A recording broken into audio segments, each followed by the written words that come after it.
In this guide, we show you how to log in Bank of China online. If you want to log in, follow me in this guide. Go to Google, search for Bank of China, and then you would see this is the official website here.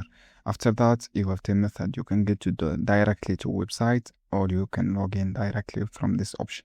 From this option, log in, guys, you will see the login page. I write all this information here, guys.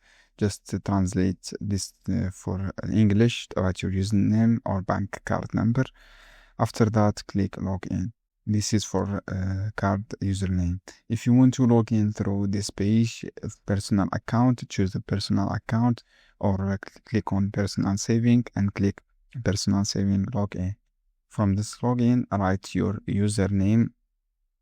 For example, this is your username, guys, and then write your get your login. If you forget your username, just click get your username back and then follow this prompt steps.